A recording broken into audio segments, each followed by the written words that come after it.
Alex here with a legal nuts and bolts video on motions in limine. If I'm not pronouncing that word right, I'm sorry. Limine is my understanding as to how they pronounce it. So if you don't know what motions are, stop this video and watch my video motions because you're not going to have a clue what I'm talking about. Moving on, a motion in limine is a special motion in that it is basically asking for the judge to consider some kind of request outside of the presence of the jury.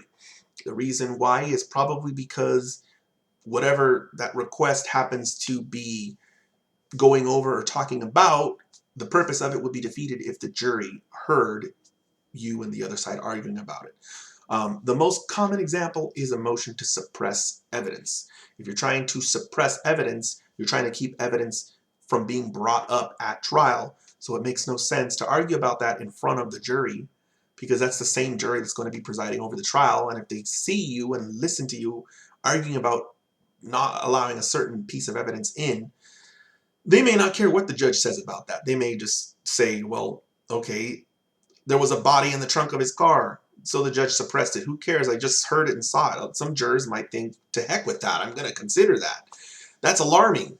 So motions in limine are basically one of the ways that motions to suppress evidence are heard outside of the presence of jury. And then if the judge grants that motion, then when the trial comes, now the jury will never know that a certain thing happened or a certain piece of evidence was found because the judge ordered it suppressed.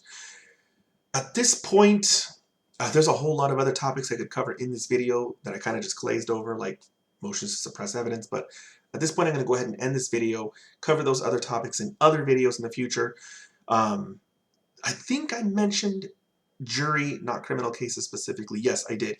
And the reason I wanted to emphasize that at this point is because I wanted to let people know it wasn't just something that happens in criminal cases. It could happen in other types of cases too, because there are certain other types of cases that actually do have a jury.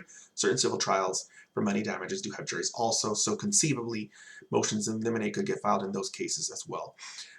There may be curious oddball requirements when it comes to those motions, so make sure you check into your court rules and statutes just in case. There may be like a fee you have to pay or something like that, for all we know. And of course, it's not going to be consistent across all 50 states. So in Nevada, I didn't even really mention how it works in detail here. But if I did mention how it worked in detail here, it wouldn't necessarily apply in any other state as well. If any of my viewers has actually filed a motion in limine, definitely post in the comments below, because makes me wonder what type of case you were representing yourself in.